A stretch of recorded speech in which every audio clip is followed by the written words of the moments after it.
The response to that thing that happened in Charlottesville, for me, being a Black woman in Charlottesville and a Black woman in America, that wasn't surprising. My experience is completely different from someone who never had a reason to question.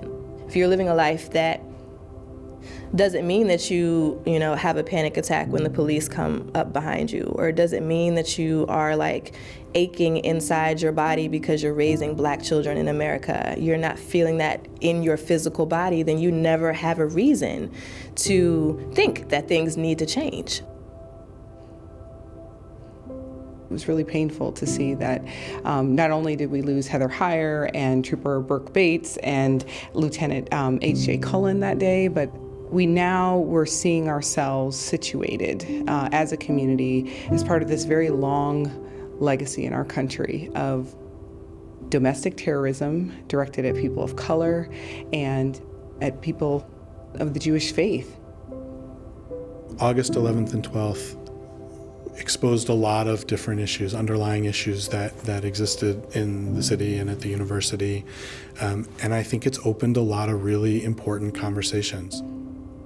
For me, I'm a different person than I was before August 12th, because I think for a lot of white folks in our community, it took that to wake up and realize just what we were dealing with and what it means to commit to this work and understand what we do know and what we don't know, what we can never know, but not give up trying to know and trying to be a part of it.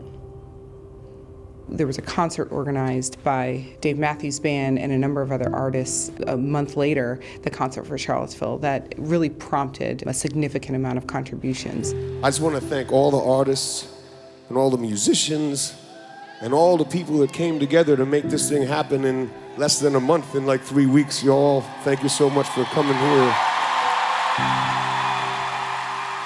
Small donors, large donors, just a number of people who really, really wanted to support the recovery of those, particularly who were injured in the car attack, but also, who really wanted to help our community heal and move forward in the ways that we needed to.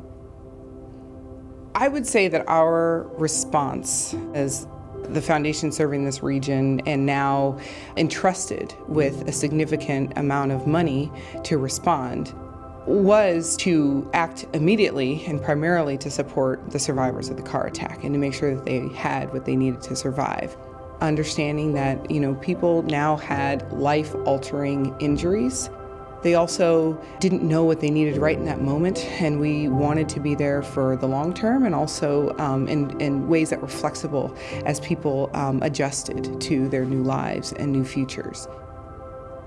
It's been a lifesaver. I really don't know what I would have done. I literally had zero savings when I was run over, and I have a child to support, and my expenses aren't huge. I had a roommate and things like that, but I don't know what I would have done. Again, it's been 2 full years of not working, and they've paid my electric bill, my water bill, my phone bill, my rent. They've even additional things like having to see the chiropractor they've covered. I mean, it's been life-changing. I honestly have no clue what I would have done if the Heal Fund hadn't been here. There's always a short-term cause of something, but then there's always a longer term. And so the Heal Fund really, there were several opportunities in there that really looked back and saying, okay, if you go back 30, 40, 50, 100 years, what are all the different elements that are coming together that result in a place where this can happen? Oftentimes, the same organizations who receive funding for the Community Foundation continue to be the same organizations receiving funding for the Community Foundation.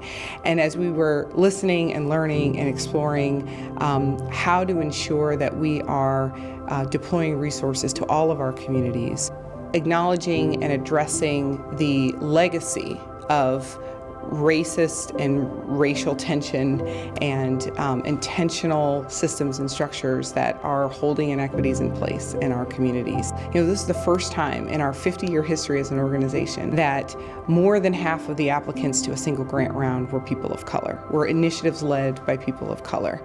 And more than half were from groups and people who had never applied to the foundation before. There's so many kids, there's so many young people our age, my peer group, my husband and I, and younger, who there has not been no denial of access to generational funds that enables you to buy your house or purchase your piece of America or like fund the start of your business. Many of us have not had that. This fund allowed us to train 19 therapists in EMDR, which is probably a 200% increase in what there was in the community. People come in and they say, I'm so glad that you're a person of color because I don't know how I can express my anger and my fear if it was a white therapist, and I don't know how they would have responded to me if I were to talk about that. And so my sense is that the fund has helped seed a lot of those conversations and been a catalyst for some of that stuff. I want to say that Si Se Puede series, the college access workshop, was one of the most amazing successes we've had. That first night, we had over 130 community members show up. For me, it's just been beautiful to be able to provide a space for people to meet each other and to feel solidarity together. What I'm really looking to do is to have these projects change the thinking of others through awareness and understanding those experiences, and then understanding where do we need to go from here. I'm just deeply grateful to the many, many people who really got behind some new ways of showing up and new ways of investing in one another. I'm deeply grateful to Dave Matthews Band and the many artists who gave of their time and talent to mobilize people to ultimately support this work. The legacy of this work is a deepening commitment by both people and organizations to really be self-aware, to work with intention, to value equity and inclusion, to really see people as people and in their full context, and that it's normalized that we are talking about our history, we're acknowledging how we got here, and we are working collaboratively, being led by those most proximate to the very problems we're trying to address, really trusting in their wisdom of lived experience to chart a path forward.